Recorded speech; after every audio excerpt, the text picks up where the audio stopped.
Seja bem-vindo. Seja bem-vindo. Você está ouvindo a Web Rádio do Sindicato Nacional dos Servidores Públicos Federais na área de Ciência e Tecnologia do setor aeroespacial. Web Rádio CT. Web Rádio CT. Web Rádio CT. A partir de agora você vai ouvir pela Web Rádio CT o programa Clique Jornal. Dinâmico e inteligente. Clique Jornal.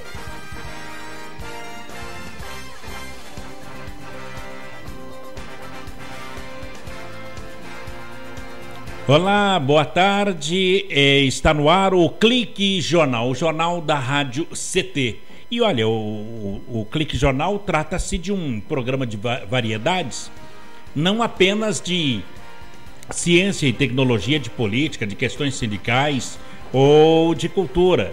Na programação do Clique Jornal e na programação da Rádio CT é abordado temas desde de clima espacial, veículos lançadores, energia, questões sindicais, movimentos sociais, cultura, passando também por amenidades, causos e até mesmo filosofia e religiões, sempre ao vivo. O programa de hoje vai entrevistar um especialista nesse direito social e no que se fala tanto hoje, está se comentando por esse Brasil afora a respeito da maioridade penal e a questão também dos usuários de droga. A Folha de São Paulo trouxe essa semana que uma ONG na capital paulista que trata o dependente apenas com café e limão está sendo despejada. Esse olhar da sociedade para com os problemas sociais, problema de marginalidade, problema de drogas também.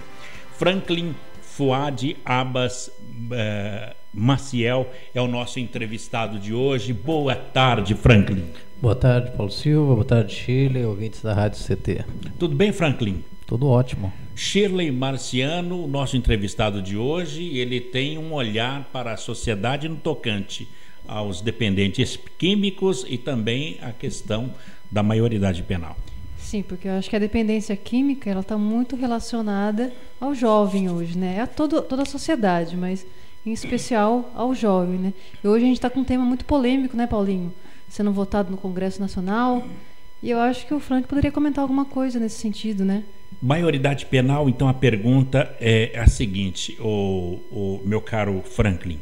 O crime, ele é um dos poucos negócios no mundo, em especial no Brasil, que admite jovens sem estudo, sem recursos, sem experiência e abraça todo mundo.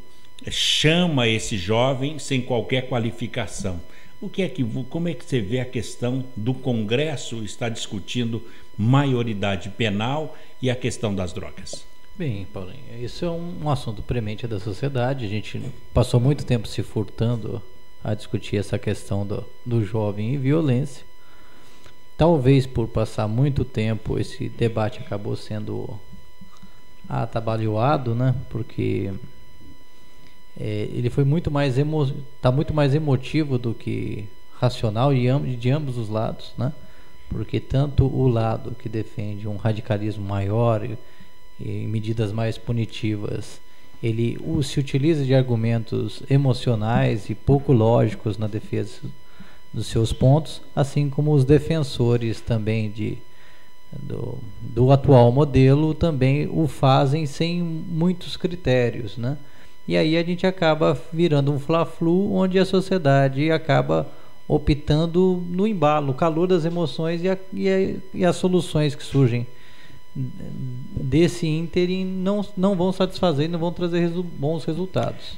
Agora, a sociedade não deveria criar alguma concorrência para a questão da criminalidade, para dar oportunidade atrativa aos jovens, que possibilite assim eles terem uma outra visão do mundo, o Franklin? Sim, é essencial que a gente crie oportunidades não só para os jovens, né, mas crie oportunidades para a sociedade como um todo.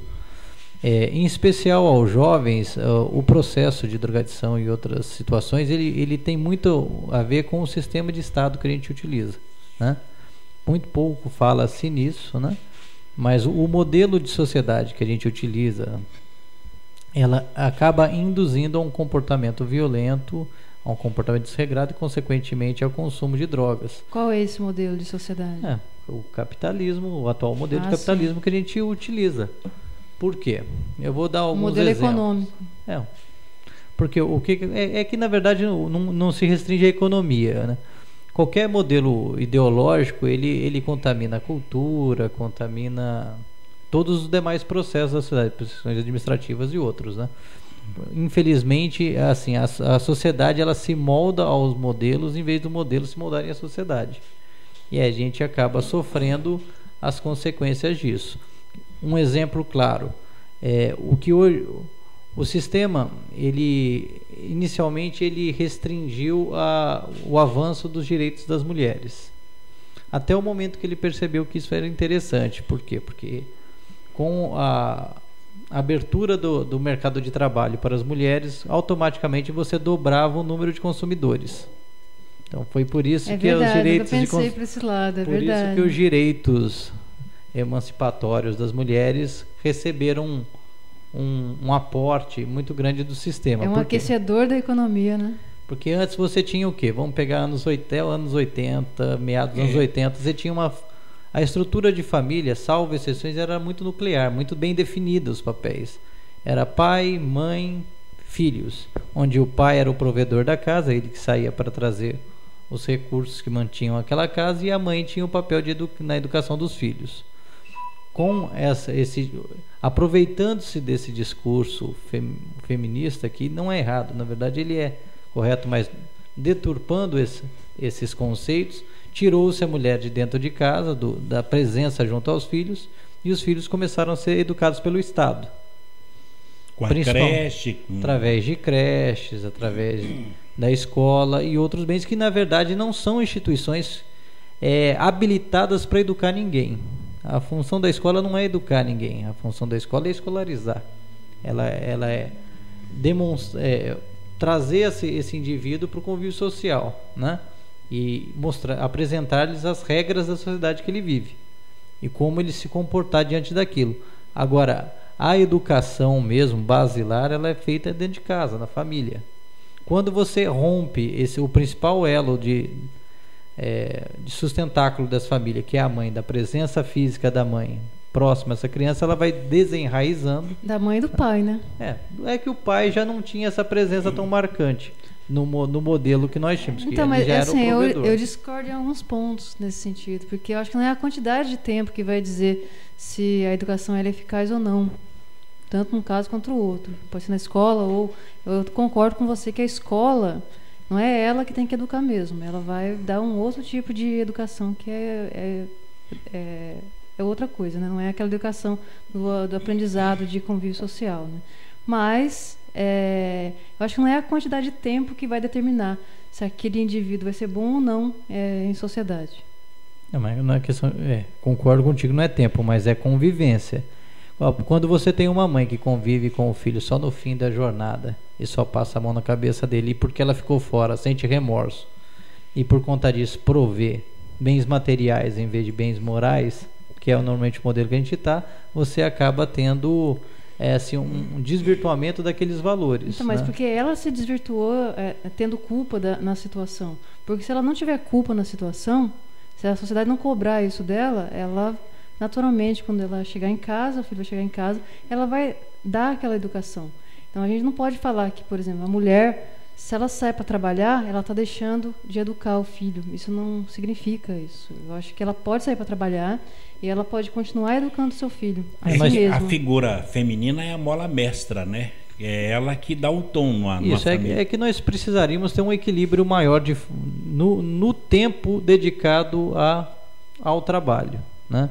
Hoje a gente, se você verificar, Paulo Silva Shirley, o modelo de trabalhista também que vem desse processo, ele induz a você a dedicar um tempo exagerado ao trabalho externo, né? Sim. Né? Porque trabalhar dentro de casa é trabalho também, mas você se dedica um tempo muito grande e sem muita justificativa também. Isso muito também para atender a necessidades de mercado. Se vocês verificarem, hoje, salvo algumas exceções, trabalhadores braçais e outras coisas, mais na linha artesanal, o serviço ele tem uma característica que não demanda tempo, assim, de estar presente no local. Agora, o Franklin... Então, mas só uma coisinha, Paulinho. Agora, aí eu concordo com você no seguinte, porque hoje, até mesmo pela questão do sistema capitalista, tanto o pai quanto a mãe, ele acaba trabalhando mais porque ele quer atender aquela demanda de consumo. Até mesmo do filho. Porque o filho, a mãe e o pai quer dar uma educação melhor, quer colocar numa escola particular. O filho quer aquele tênis de marca, a menina quer viajar para Disney. Então, para adquirir esses bens, esses serviços de benefício para a família, eles acabam tendo que trabalhar além da jornada que é normal de 8 horas, fazendo hora extra, tendo 2 empregos, 3 empregos, e aí sim se ausentando. Mas eu acho que se for dentro de uma medida, aí eu não posso defender coisa diferente. Eu sou uma pessoa que trabalha e que sou mulher. Eu acho que tá certo, a mulher tem que trabalhar. Eu acho que exagerar tanto do lado do pai quanto da mãe, eu acho que aí sim. E ter a consciência também de que não tem culpa não, porque se entrar nessa de culpa, realmente você vai começar a distorcer. Em vez de dar carinho e atenção pro seu filho, começar a dar presente. Mas, Fran, deixa eu aproveitar o gancho da Shirley aí. Quando ela fala, e muita gente fala assim, a criança quer um tênis de marca e tal, eu vejo o quanto a propaganda é importante. Você fala Nike, por exemplo, tem tantos produtos tão bons ou melhores do que a Nike, mas a propaganda faz com que todo mundo prefira a Nike. A propaganda é tão importante que até carne hoje tem marca, né? Já sabe até do que eu estou falando. É do filho do Lula, né? Então, é bem por aí, né? Na verdade, a gente tem uma lógica um tanto quanto ilógica, assim. Esses dias falaram assim, que para garantir o emprego do coveiro as pessoas têm que continuar morrendo, né? Então é mais ou menos essa lógica que a gente utiliza no sistema como um todo. Então, paralelamente, tudo é um mecanismo sofisticado e intrincado, né? Então essa mãe e esse pai não estão presentes aí, quer dizer, o pai também concordo contigo, também tem um papel no desenvolvimento dessa criança, tanto que estatisticamente, eu não gosto muito de usar números, que normalmente os números desumanizam as coisas, mas se você pegar dos adolescentes infratores que estão na Fundação Casa, 2 de cada 3 não tiveram a presença masculina no lar, né? Que é importantíssimo. 2 de cada 3. Isso, se você pegar aqui, isso é um padrão inverso, porque hoje dos lares, das famílias brasileiras, 1 de cada 3 não tem o pai, então você vai ver que há uma desproporção e a figura masculina realmente faz essa diferença, porque os papéis não estão pouco definidos, e aí concordo contigo que precisa estar a presença de ambos na educação do filho, porque a mãe tem uma característica na educação e o pai tem uma característica principalmente na linha de autoridade, né? Ele é a representação da autoridade no desenvolvimento da criança desde o início. A mãe convence pela lágrima e o pai pela razão. Ai, que coisa machista. Glória. Isso é a pergunta. Não sei se chegaria a esse ponto, mas assim, a mãe tem uma carga mais de proteção, né? Uma coisa de acolhimento, enquanto o pai tem uma questão de demonstrar limites, né? A figura do pai tem um papel diferenciado. Quando você pega e tenta mesclar os dois papéis e cada um querer desenvolver o papel do outro, aumenta essa confusão e aí a criança não sabe reconhecer a autoridade. Qual que é o problema nisso? Você começa a ter jovens que crescem sem respeitar as instituições. Ou seja, tudo para ele sabe. Regra não tem regra, ele né? vira uma criança birrenta, assim. Agora, então ele bate o pé, ele tem. Só que o mundo, a gente sabe muito bem que uma hora fala não para você, e quando o mundo fecha a porta, não adianta você espernear. Que não agora, vai vir. Eu gostaria que no próximo bloco você respondesse o seguinte. Em relação ainda à família, porque é fato comprovado por diversas pesquisas e tal, de que os crimes violentos têm problemas de relacionamento com a família. Mostra lá que o menino matou porque dentro de casa ele teve esse exemplo. A gente quer acabar com a violência a todo custo. A gente deve responsabilizar a família? Mas você responde daqui a pouco. O Franklin Fuad Abbas Maciel, ele é um cientista político e também um estudioso das questões sociais de juventude, de maioridade penal e de dependência química aqui na cidade de São José dos Campos. A gente volta já com o Franklin, um instante só. Você está ouvindo pela Web Rádio CT, o programa Clique Jornal. Você está ouvindo a Web Rádio CT. Água é vida. E vida não se desperdiça. Economizar água traz mais benefícios do que você imagina. Por causa da distância cada vez maior de captação, são necessárias grandes obras para garantir o abastecimento das cidades. Isso significa energia, dinheiro e potencial impacto no meio ambiente. Além disso, ao economizar água, você contribui para a redução do volume de esgotos. Entre nessa corrente, participe. Uma campanha da Câmara dos Deputados e Agência Nacional de Águas. Bullying. Aprenda a identificar para prevenir e erradicar. O cyberbullying, ou bullying virtual, propaga as difamações instantaneamente e o efeito multiplicador do sofrimento das vítimas é muito maior. O cyberbullying extrapola em muito os muros das escolas e expõe a vítima ao escárnio público. Combater o bullying é uma questão de justiça. Uma campanha da Rádio Câmara e do CNJ. Racismo não entra em campo.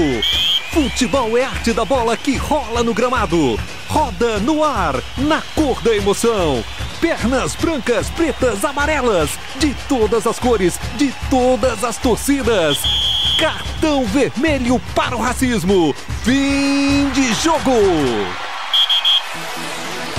Racismo é crime. Denuncie.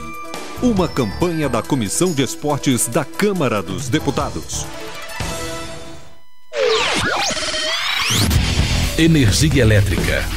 Fique ligado. Instale antenas ou outros objetos metálicos longe da rede de energia elétrica. Reformas e obras civis, poda de árvores e trabalhos próximos à rede só devem ser realizados por pessoas com conhecimento técnico. Com eletricidade não se brinca. Uma campanha da Abracopel e Câmara dos Deputados.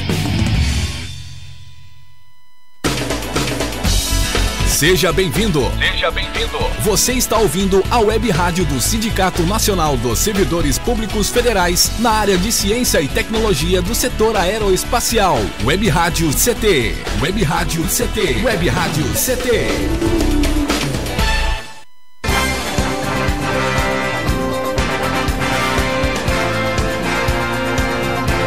Muito bem, estamos de volta aqui no Clique Jornal, o jornal da Rádio CT, a Rádio de Ciência e Tecnologia do setor aeroespacial. A Rádio CT que é mantida pelo SINDI-CT, que é o Sindicato Nacional dos Servidores Públicos Federais na área de Ciência e Tecnologia do setor aeroespacial. Nosso entrevistado de hoje debatendo, não um debate, mas falando sobre... trazendo informações riquíssimas sobre a maioridade penal e também a questão da dependência química. A pergunta que ficou, Franklin Fuad Abbas Maciel, que é fato comprovado por diversos estudos que os criminosos violentos, eles têm problemas de relacionamento com a família. Bom, já que queremos acabar com a violência a todo custo com esta lei, nós não deveríamos responsabilizar a família? Eu acho que mais do que responsabilizar, a família já é de uma maneira geral, né? Uhum. A sociedade culpabiliza, transfere culpas em vez de procurar soluções. Esse que talvez seja o grande dilema que a gente viva. Uhum. A gente fica caçando o culpado em vez de solucionar os problemas, né? Bem, o que existe é assim, a gente precisa entender a fisiologia do ser humano de início. O ser humano ele não aprende por discurso, ele aprende por repetição e por observação.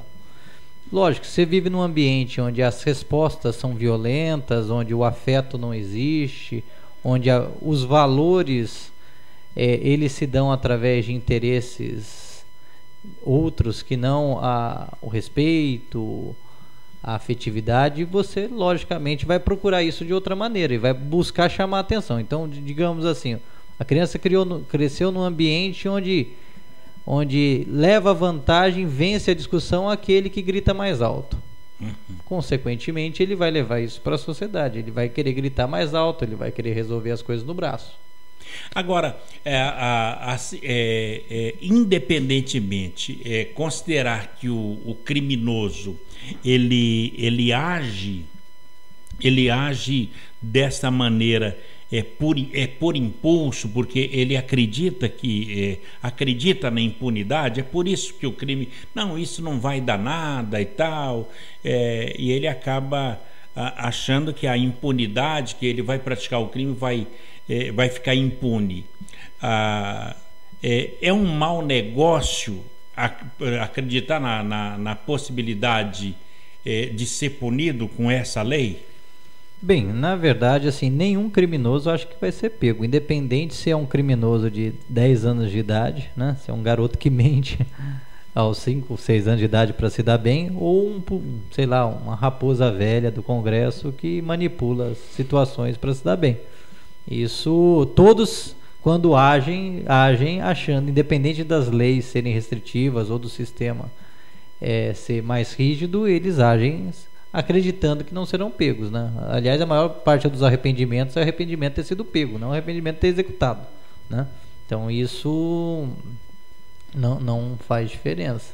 O problema maior não é a punição, o problema é que a gente não está estruturando a sociedade para valores que levem a um consenso de que, olha aí, respeito à propriedade paralelo ao respeito à vida. Porque a gente tem um modelo de sociedade, se você pegar a Constituição brasileira e o Congresso brasileiro, ele é todo formado por pessoas que estão lá para defender, para priorizar o direito à propriedade sobre o direito à vida, à existência, à sobrevivência e à dignidade humana. Você tem um discurso bonito, você começa a Constituição falando sobre o direito à dignidade humana, mas na prática, se você pegar 70%, 80% das leis são para defender o direito da propriedade. Não, se o problema não é a questão da impunidade, que tem leis até rígidas para isso, por que você acha então que o Congresso ele enveredou por esse caminho de querer reduzir a maioridade penal? É a moda? Porque existe um clamor da sociedade. A sociedade brasileira, se você pegar o Sérgio Buarque de Holanda, ele fala muito disso, né? Até li uma matéria essa semana que reforçava essa questão do brasileiro cordial, mas cordial no sentido de coração. O brasileiro, ele não é a cultura dele não é tão racional, ele quer resolver as coisas na emoção, não deixa disso, não vamos enfrentar os problemas, tenta achar subterfúgios e não enfrenta os problemas, né? Então o que acontece? Dessa mesma maneira, quem vive num ambiente emocional tem respostas passionais, e a resposta passional para a violência é a vingança. Então, em vez de eu ter que pensar num modelo de sociedade, eu prefiro punir aqueles que fogem da regra e são pegos, né? Porque o grande problema é ser pegos. O menor. Eu vou dar um exemplo para você, Paulinho. Eu fiz uma pesquisa em 2008 aqui em São José dos Campos com mais de 10 mil jovens de escolas, tanto públicas como da periferia, da escolas rurais e escolas particulares. E essa pesquisa não se limitava ao consumo de drogas, mas era uma pesquisa que também abordava temas comportamentais. E você verificava assim que proporcionalmente aqueles que tinham maior acesso econômico eram os que eram mais desregrados, eram os que não respeitavam as instituições, eram os que burlavam o sistema, eram os que consumiam e consequentemente consumiam mais substâncias. Só que existe todo um anteparo para encobrir esse tipo de pessoa. Então, se você tem um filho de uma pessoa da sociedade, de uma socialite que comete crimes, pega o Thor Batista. Vamos pegar o Thor Batista. Vamos comparar o Thor Batista com aquele menino que foi roubar um bar. Aí ele foi linchado, amarrado a um poste. No Rio de Janeiro também. Isso, ele foi linchado, exatamente, amarrado a um poste e morreu. Negro, menor, exatamente, pobre. Então, porque ele já carrega os estereótipos. Ninguém vai prender o Thor Batista num poste porque tem olho azul, ele é loiro. Independente dele ser rico ou pobre, ele vai contar uma história e as pessoas vão acreditarão que ele não é o cara que a sociedade é assim. A sociedade ela funciona através de signos, de símbolos. A gente reconhece símbolos. Vou dar um exemplo. Você está vindo numa rua à noite a pé. Passa um garoto com um capuz na cabeça, com um moletom largo, do outro lado da rua, cabeça baixa. É ladrão. Independente de ter ou não envolvimento com o crime, você já fica receoso. Se vier um cara vestindo um terno, sei lá, segurando um livro, você acha que é um pastor. De repente, ele saca daquele livro lá um revólver e te rouba. Quer dizer, os símbolos... Você não se prepara. Boa comparação. Agora, em outros lugares do mundo, a redução da maioridade acabou não provocando grandes mudanças nos índices de violência. Por que aqui no Brasil isso se mostraria uma medida eficaz? Mas não é eficaz. A aplicação não é eficaz. Em relação ao Congresso que então, mas o Congresso, a intenção do Congresso em votar foi sob pressão popular. A sociedade tem um sentimento de vingança e você, como representante do povo, você também não pode se furtar a não estar lá e ir contra essa vontade. Eu acho até importante que isso venha a acontecer e depois a gente possa comparar o que aconteceu ou não. Muitas vezes você tem que dar um passo para trás para poder dar 2 passos para frente. Infelizmente.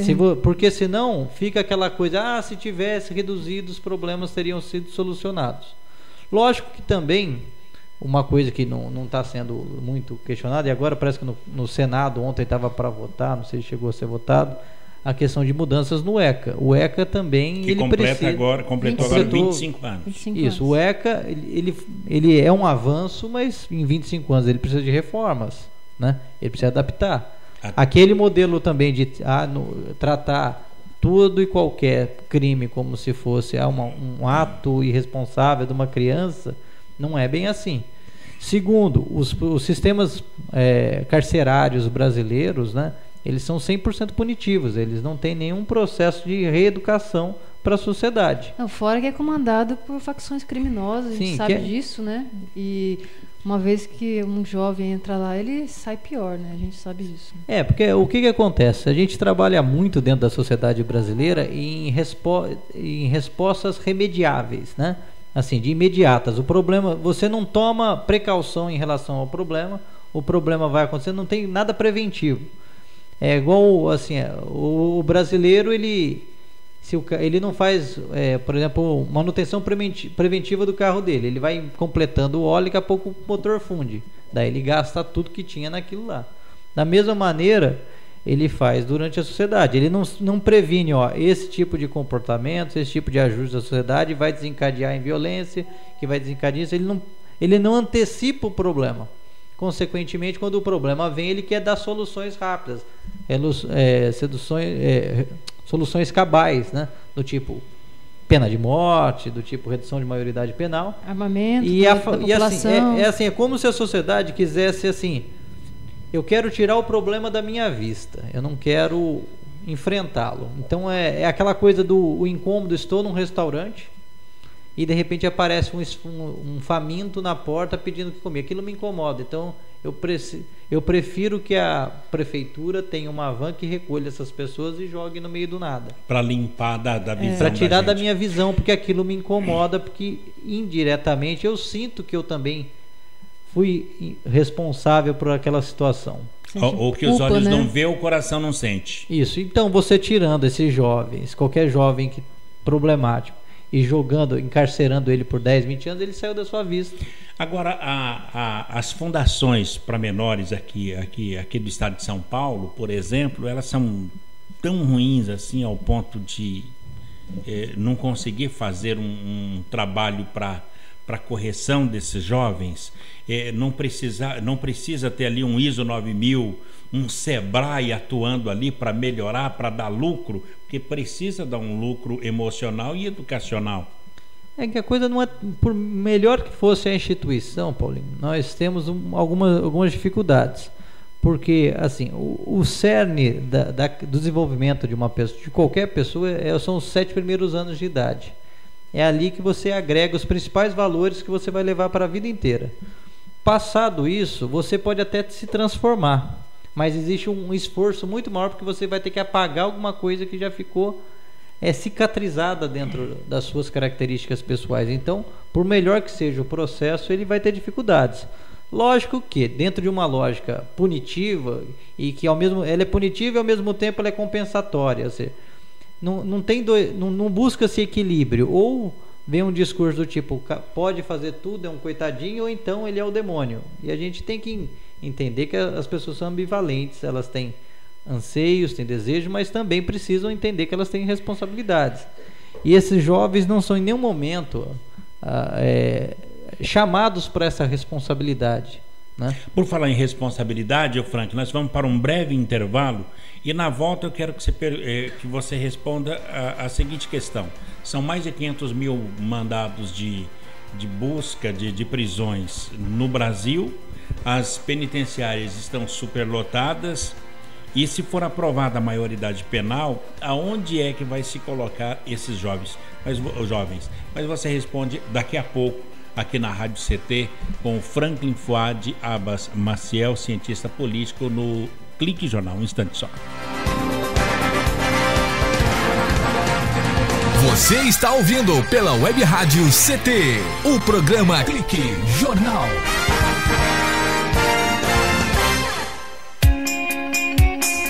Você está ouvindo a Web Rádio CT. Web Rádio CT.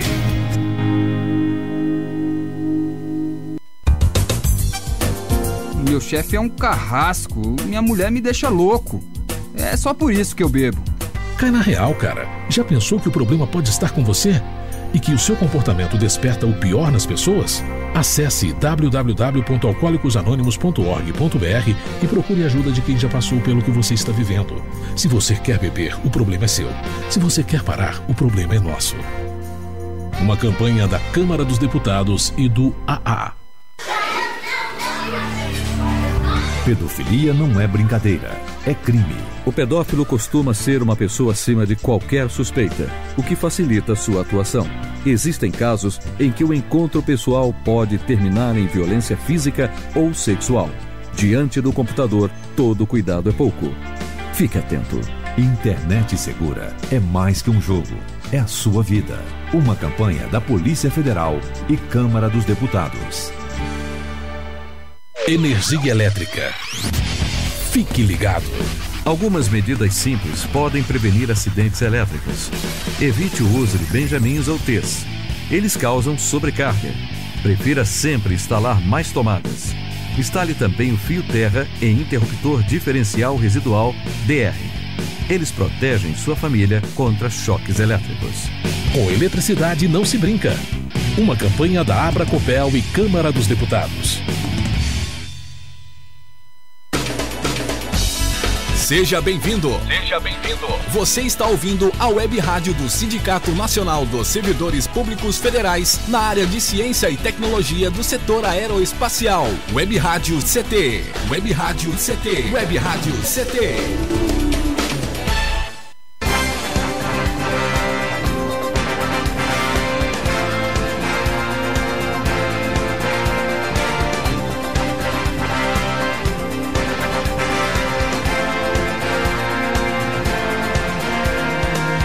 Muito bem, estamos de volta aqui no Clique Jornal, o jornal da Rádio CT.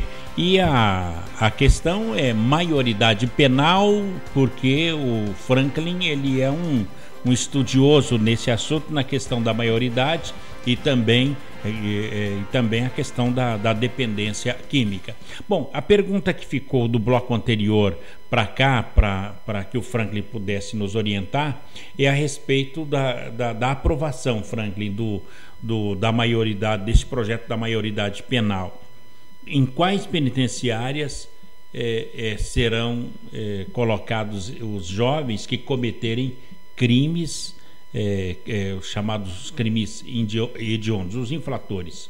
Bem, segundo a proposta que passou em primeira instância na Câmara, teriam que ser criados, né, novas penitenciárias exclusivamente para esses jovens, ou então alas separadas dentro dos atuais presídios. Eles não podem ser misturados aos que têm maioridade.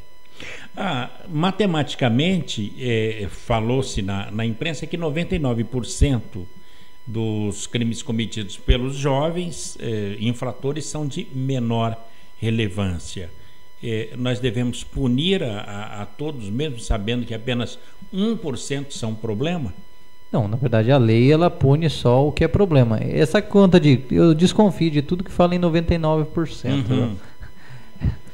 Né? Na verdade existe uma proporção de crimes mais leves, mas ela é similar a que ocorre entre os adultos, né? Os crimes mais leves normalmente eles superam em número os crimes capitais, né? De assassinato, estupro, morte, né? Então existe uma proporção sim, mas eu acredito que em torno de 90%. Mas a lei ela limitou os seus crimes hediondos. Então aqueles que cometem pequenos furtos, até tráfico de droga acabou sendo excluído da pauta.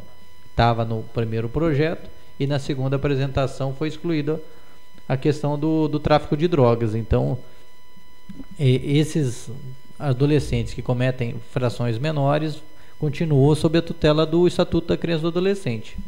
Agora, o Franklin, a gente vê que a intenção da redução da maioridade é punir o infrator com menos de 18 anos, da mesma forma com que você pune um com mais de 18 anos. Mas qual é a diferença? Não há diferença, na verdade. Assim, criou-se uma fantasia na cabeça das pessoas que a maioria dos crimes graves acontecem porque são praticados por menores que têm a proteção do ECA, como o ECA fosse um estatuto que só protege e não pune, né? Ele é bastante punitivo também. Criou-se essa fantasia de que o ECA não pune, então, e por conta disso ele se sente à vontade para realizar todo tipo de barbárie, o que não é fato. Agora, que o ECA precisa de uma reformulação, como aquela que está no Senado, de ampliação de crimes hediondos para 8 anos, lá não é detenção, é retenção, né? Aí eu concordo, precisa ser feito, ele precisa de ajustes, né? Uhum. Então, você acha que as medidas socioeducativas elas são mais eficazes para o jovem? Ou você acha que ele pode ir para a prisão mesmo, que é a mesma coisa, já que hoje não tem efeito essas medidas da Fundação Casa, por exemplo? Eu acho que as pessoas que propuseram isso daí esqueceram que um dia foram jovens, para início de conversa, né? Porque qualquer um que lembre de quando foi jovem sabe que você tem mais ímpeto para certas coisas que no futuro você se arrependeria de fazer, você não agiria daquela maneira. Tudo é muito mais intenso, até por questões hormonais, né? Eu imagino que no futuro, que no Brasil, quando a gente falou de impunidade, a lei ela é muito rigorosa, mas rigorosa para quem não tem recurso para pagar advogado. Quem tem recurso para pagar advogado, ela se abranda. A gente vê os casos da Lava Jato. Para mim, aqueles crimes que foram cometidos na Lava Jato são muito mais hediondos que qualquer assassinato, porque eles furtaram recursos que impediram de milhões e milhões de pessoas ter acesso a uma qualidade de vida. Mas aí cria-se um expediente da delação premiada, né, que é importante porque avança nas investigações, mas com um viés muito amplo. Vai acabar que no final nenhum empreiteiro vai ficar preso, né, porque ele vai ficar preso esses 1 ano, 2 das investigações, depois cumpriu a pena e sai com o bolso cheio. E esses crimes são tratados com muito mais sentimento, muito menos sentimento de vingança. Porque é a mesma lógica do bife, né, no seu prato. Como não foi você que matou o boi, você come ele sem traumas, né? Então o corrupto, ele gera toda essa desgraça que acontece na sociedade. Só que como ele aparentemente ele só desviou o dinheiro, ele só pegou dinheiro, ele não foi pessoalmente e sei lá, matou alguém, deu um tiro em alguém, aí ele passa essa aura de que o crime é menor. Mas o crime dele é que está na origem de todos os outros crimes menores, porque faltou saúde, faltou educação, o pai e a mãe teve que trabalhar mais porque tinha que pagar uma parcela da corrupção, né? Então ele teve que trabalhar 2, 3 horas a mais porque, em vez de poder estar junto do filho, porque tinha que uma parte do dinheiro dele é sequestrado para pagar impostos abusivos e taxas e pagar uma atmosfera de insegurança, boa parte das pessoas de classe média gastam muito dinheiro em coisas imateriais, como seguro de carro, condomínio, tudo para criar uma aura de segurança, para ele achar que ele está dentro de uma bolha onde esse mundo perverso, cruel, não o atinge. É uma boa visão, né? Porque na verdade a corrupção ela acaba de alguma maneira batendo na gente, até envolvendo a questão mesmo de violência, né? Na outra ponta lá, né? Ele envolve a todos. Esse próprio jovem lá que é estimulado a consumir drogas e a furtar, ele vem dessa lógica da corrupção de valores. Ou seja, eu vivo na sociedade que vale quem tem. Eu vou conseguir uma namorada, chamar a atenção, se eu for o cara que está com tênis descolado. Só que meu pai ganha R$1.000 por mês, mal consegue sustentar a casa. Como aí é que eu vou fazer isso daí? É aliciado, né? Daí eu vou ser seduzido, porque ali o dinheiro está mais fácil. Agora, e os 500 mil mandados de prisão que estão nas ruas? As penitenciárias estão superlotadas. Tem 500 mil de mandatos para serem cumpridos. E a gente não primeiro deveria fazer a lição de casa, primeiro cumprir os mandatos, colocar na cadeia quem deve ser preso, tirar da cadeia quem a grande maioria já venceu o prazo, e tem muitos que não tiveram julgamento ainda, para depois chegar nessa questão da maioridade penal. Até porque, Franklin, eu vejo, tem emissora de TV que passa 1, 2, 3 programas de horas de rede nacional debatendo a maioridade penal, filmando menores que praticaram algum crime. Mas essa mesma emissora não paga salário, não paga impostos, só nega essas coisas todas. O que é que está acontecendo no país? É olhar o erro dos outros e esconder o próprio? Bem, Paulo, eu vou voltar naquilo. Isso é uma prova cabal de que o modelo de sociedade que busca conter a violência com punição não funciona. Pura e simplesmente. Punição é importante? Mas só utilizar a punição para um estado policial não funciona. Hoje, o Brasil, só com a população carcerária que tem, né, em termos proporcionais, já é a segunda maior população carcerária do mundo. Em números absolutos, é a terceira. Mas hoje a gente só perde para os Estados Unidos. A gente tem quase 1% da população presa. Está resolvendo o quê? Prender tanta gente? Não resolveu nada. Não está trazendo soluções. As pessoas estão cada vez mais com medo. Até porque esse medo é alimentado, né? A gente vê uma situação, por exemplo, até no exterior foi criada uma imagem muito negativa do Rio de Janeiro, como se lá você saiu do Rio de Janeiro, é certeza de que vai acontecer alguma atitude com você. Os números paulistas são muito mais graves que os números cariocas, mas o paulista não tem essa imagem de que São Paulo é violenta. Por quê? Porque São Paulo é governado pela mídia dominante, por grupos conservadores. Na verdade, assim, o grande conflito que a gente vive no Brasil hoje, né, não é um conflito de problemas econômicos, é um problema político, né, que é orquestrado provavelmente por fora, isso vem financiado de fora, porque não acontece só aqui, está acontecendo na Rússia, está acontecendo na Índia, né, para enfraquecer aqueles novos países que estão se subelevando e ficando cada vez menos dependentes, né? Aqui rouba bolacha e lá rouba biscoito, né? A diferença tá aí, né?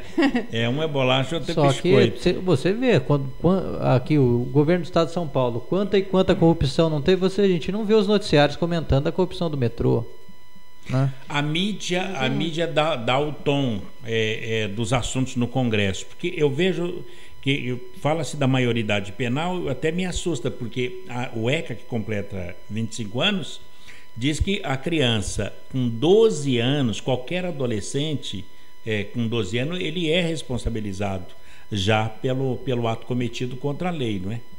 Não, ele é responsabilizado através do Estatuto da Criança e do Adolescente. Ele sofre sanções, né? Quer dizer, já existe essa redução. Com 12 anos... Então, mas é o que eu disse. É punição, mas é socioeducativa, né? O problema é vingança. O problema é um sentimento de vingança. Cria-se aquela ideia de que esse grupo marginalizado que hoje começa a conquistar partes do Brasil, ter acesso às riquezas que o país gera, é um grupo que precisa ser colocado no seu lugar, né? Aquelas pessoas estamentais que estão por gerações ocupando espaços de poder, não admitem de maneira alguma que novos grupos dividam esse poder, dividam os locais que elas frequentam, né?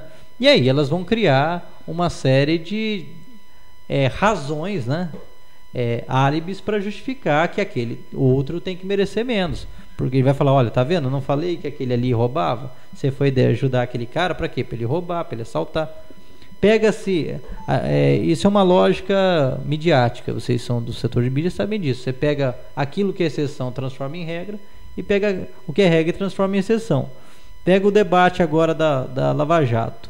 Você quer o cúmulo da Lava Jato? O senador Cássio Cunha Lima, que teve que renunciar para não ser caçado por corrupção, e que está com o nome dele envolvido em escândalo de corrupção, e ser o cara que quer pedir impeachment da presidente?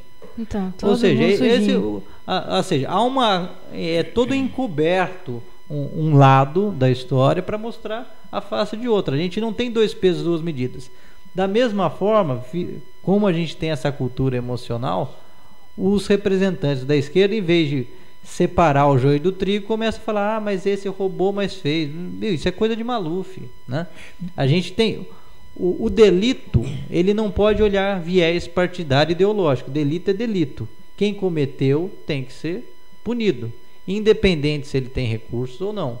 E a lógica, infelizmente, a legislação brasileira, ela pune aquele que não tem condições, mas ela privilegia aquele que tem. Quantos e quantos se beneficiam de burlar a lei através dos mecanismos judiciários, de empurrar através de recursos até que esgotem o tempo, e a coisa acaba e o processo acaba prevaricando por tempo. Bom, você não gosta de falar de números, mas nós vamos para um breve intervalo, e na volta eu gostaria que você respondesse a questão das sócios, medidas socioeducativas que tem reincidência de 20%. E as penitenciárias que têm reincidência de 70%. Que número é esse, para que a gente possa finalizar esse bloco aqui na Rádio CT, com a presença do cientista político, o Franklin Fuad Abbas Maciel. Franklin Maciel, um instante só.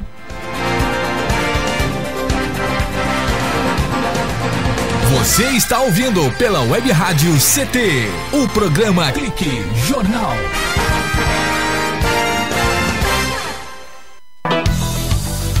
Fique bem informado com a Web Rádio CT.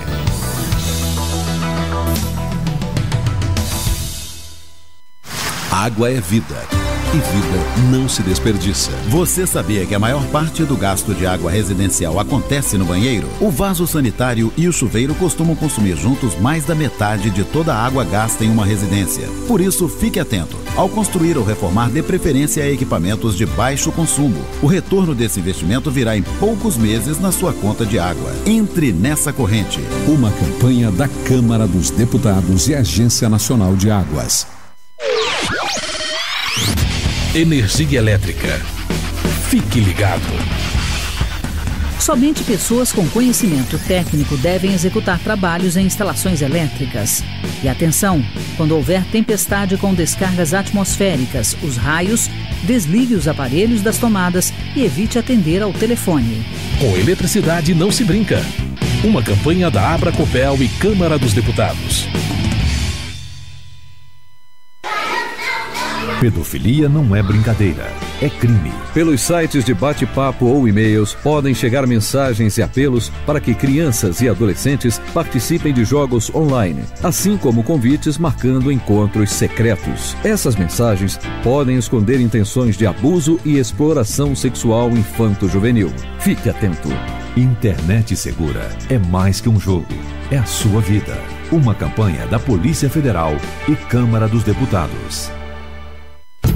Chegou em São José dos Campos o bilhete único. Com ele você vai poder pagar até 4 ônibus durante 2 horas em qualquer sentido, pagando uma única passagem, até mesmo indo e voltando dentro de uma mesma região. Isso vai mudar o jeito de andar de ônibus na cidade, dando mais liberdade para você e economia para o seu bolso. Tudo isso com mais qualidade. E, se você já tem o cartão eletrônico, não será preciso trocar. Prefeitura de São José dos Campos, trabalho que toca a cidade. Você está ouvindo a Web Rádio CT.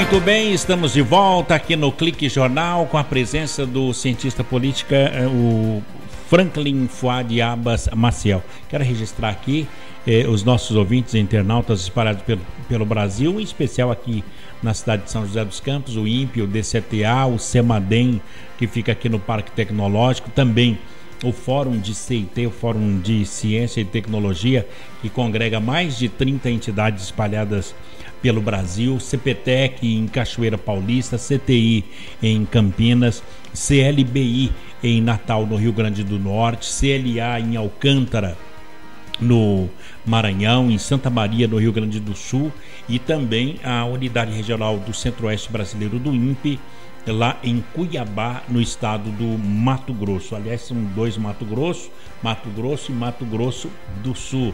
Eles não gostam que chama Mato Grosso do Norte, né? É Mato Grosso e Mato Grosso do Sul. É um costume, né? E o legal é dizer também que o CEMADEM é recém-integrado à nossa base.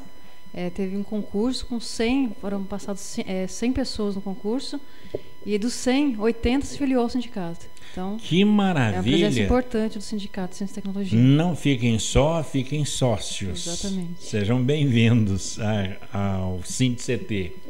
Franklin, a pergunta para que a gente possa finalizar, porque, olha, não há dados que comprove que o rebaixamento da maioridade penal ela reduza os índices de criminalidade aqui no juvenil, né? Ao contrário, eu vejo que o ingresso antecipado no sistema penal brasileiro, na criminalidade, vai expor mais os adolescentes a esses mecanismos, né, de comportamentos. Diga-me com quem tu andas, eu direi quem tu és. 70% das pessoas que são levadas às penitenciárias reincidem, quando saem, voltam para lá. No sistema educacional, socioeducativo, 20% acaba voltando. Esses 20% não vai subir para 70%? Bem, como eu digo, os dados você manipula, joga ele do jeito que for mais interessante para você, né? Por exemplo, parte desse retorno não leva em consideração depois que esse jovem que saiu lá na divisa dos 18, ele já entra na estatística do outro lado. Então, por isso que os números são um pouco menores. Mas, independente disso, lógico que qualquer medida preventiva ou socioeducativa, por pior que ela seja, ela é melhor do que medida nenhuma. Então, mesmo com as deficiências que esses modelos, o modelo atual tem, ele é melhor do que um modelo meramente punitivo, né? Porque o modelo atual de carcerário que o Brasil tem é um modelo baseado no ócio e na restrição de liberdade, porque a pessoa fica confinada, né, à parte da sociedade, num ambiente inóspito, com outras pessoas também confinadas. Todas elas, em sua grande maioria, vieram de ambientes sociais desestruturados, ou seja, emocionalmente elas são desestruturadas, ficam convivendo num ambiente insalubre, 24 horas, e a tendência é o quê? Produzir coisa boa daquilo? Muito difícil, né? Não há reinserção e nem reeducação. Isso é um grande problema de da maioria dos programas que são desenvolvidos pelos governos, né? As coisas não são estanques, não são cartesianas, né? A gente ainda vive num pensamento muito cartesiano. Eu costumo dar o exemplo do médico. O médico, do cardiologista, que você vai lá com um problema no coração, ele acha que você é só coração, te dá um remédio, mas não está preocupado se aquele remédio afeta o fígado. Daí, por conta do remédio que você está tomando no coração, você vai procurar um hepato, que vai te dar um remédio que vai afetar os rins. E daí você procura o outro do rim, afeta o pulmão. E daqui a pouco, por conta de uma arritmia, você está com uma infecção generalizada. Da mesma maneira, os governos não têm essa visão de coisas pontuais, do tipo, vou reduzir a maioridade penal, acabo resolvendo os seus problemas. E as coisas têm que ser desenvolvidas para ter efetividade de maneira orgânica.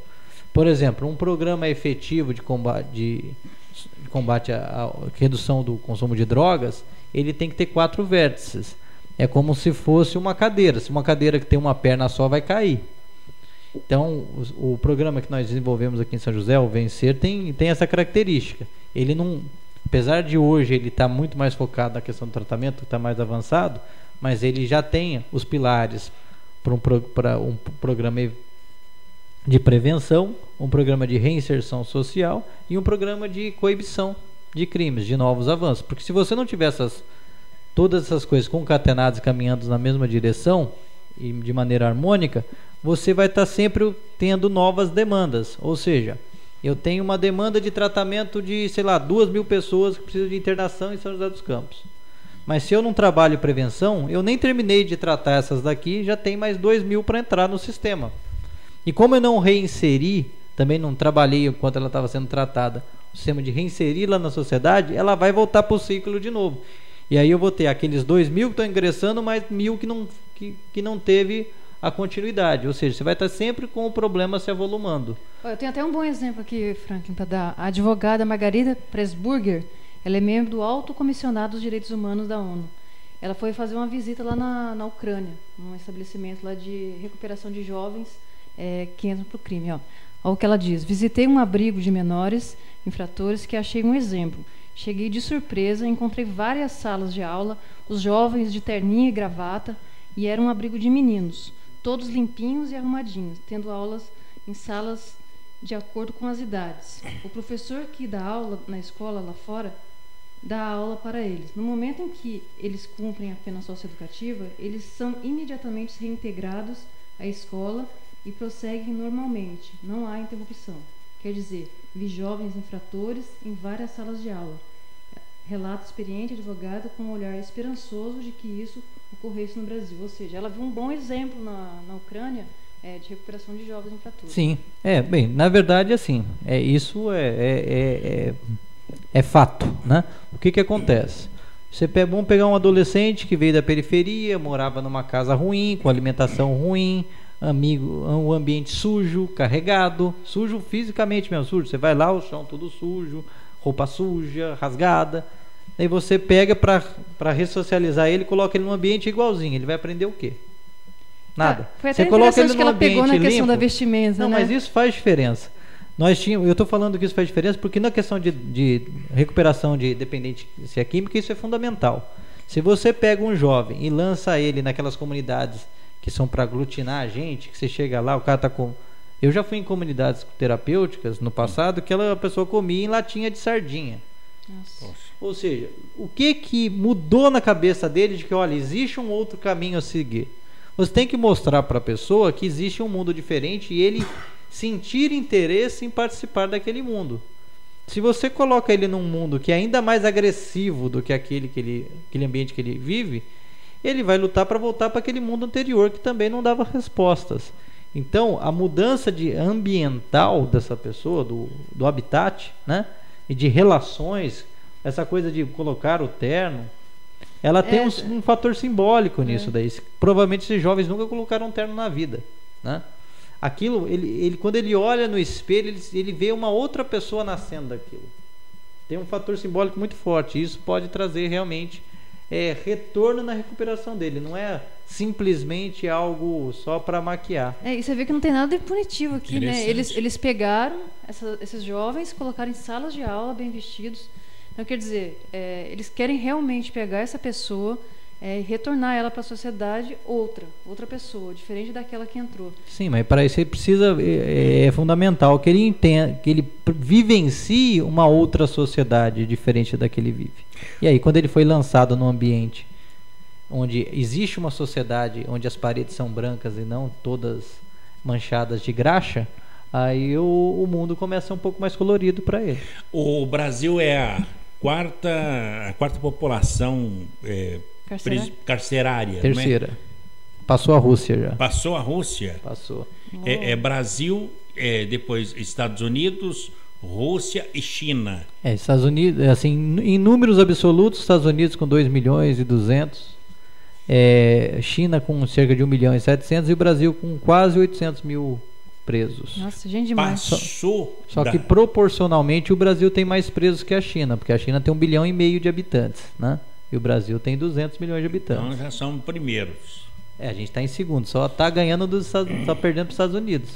Com isso tudo, se colocar mais pessoas, uma última pergunta: por que reduzir a maioridade penal não reduz a violência? Porque aponta-se uma solução muito simplista para uma solução que é complexa. Para reduzir a violência, você tem que trabalhar na base, tem que trabalhar desde a família, mostrar que existe vida fora de um ambiente violento, ensinar para essa criança que as dificuldades da vida podem ser resolvidas com diálogo, e isso não é em termos de discurso, em termos de prática.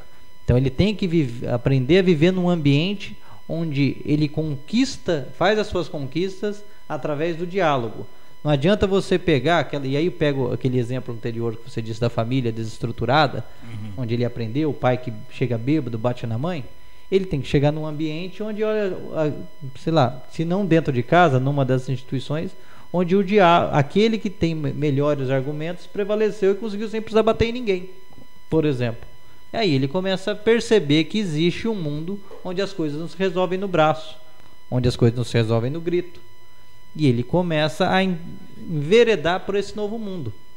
Porque se você pegar qualquer jovem do tráfico hoje de São José dos Campos, que esteja lá ganhando seus 5, 6 mil reais, né, hoje ele se sente o cara, mas se ele tivesse, por exemplo, trabalhando numa empresa como engenheiro, com ar-condicionado, em vez de estar com a chinela havaiana no frio arriscando tomar um tiro, você acha que ele não ia se sentir muito mais empoderado, muito melhor? Só que não é dada essa experimentação desse ambiente diferente, onde ele conquista as mesmas situações em termos econômicos e culturais. A pessoa busca, na verdade, reconhecimento. Quando você pega os garotos que picham o muro, o que ele está querendo? Ele está querendo dizer, olha, eu existo, né? Só que se você orientar aquele rabisco, ele pode se tornar uma pintura, pode se tornar um poema. Então, ele não sabe ordenar as ideias, mas ele quer provar para si mesmo e para a sociedade que ele existe. E se ele não encontra um meio positivo, um meio virtuoso para isso, ele vai enveredar por outros caminhos. Mas ele não vai querer passar incólume pela vida. A palavra é oportunidade. Oportunidade, mas assim, não é oportunidade no modelo que a gente vê hoje, que é um modelo meio hipócrita, né? Fala assim, oportunidades iguais para todos. Você não tem como, se você trabalhar no sistema de oportunidades iguais para todos, onde as pessoas recebem tratamentos diferentes ao longo de sua criação, você nunca vai nivelar lá na frente. Então eu falo para você, todo mundo que tem chance de jogar basquete, mas daí tem um que tem 2 metros de altura, outro tem 1,5. Quer dizer, então, a resposta não é a mesma coisa. É oportunidade com níveis diferentes que proporcionem igualdade na condição, que nivelem a disputa na condição. Então, essa coisa, por exemplo, da lei de cotas, que muitos criticam, isso daí é um exemplo claro disso aí. Se não fosse a lei de cotas, muitos nunca teriam oportunidades, porque passaram por escolas que não deram o conteúdo necessário para disputar com aquele que teve toda uma infraestrutura que garantisse isso daí. Maravilha. Franklin Fuad Abas Maciel, muito obrigado pela sua entrevista aqui na Rádio CT. Eu que agradeço mais uma vez a oportunidade de estar conversando aqui com vocês e uma ótima conversa. Uma ótima conversa, né, Shirley? É isso aí, Paulinho. Muito bem. Meus amigos, por aqui a gente vai colocando um ponto final em mais um Clique Jornal. A apresentação foi aqui do Paulo Silva, trilha sonora modulada pelo Eduardo Aparecido, a editorialista é minha colega jornalista Shirley Marciano e o diretor de comunicação, engenheiro Gino Genaro, e a presidência do também engenheiro Ivanil Elisiário. Grato a todos pelo clique, companhia, audiência e a amizade de cada um, e até lá, tchau.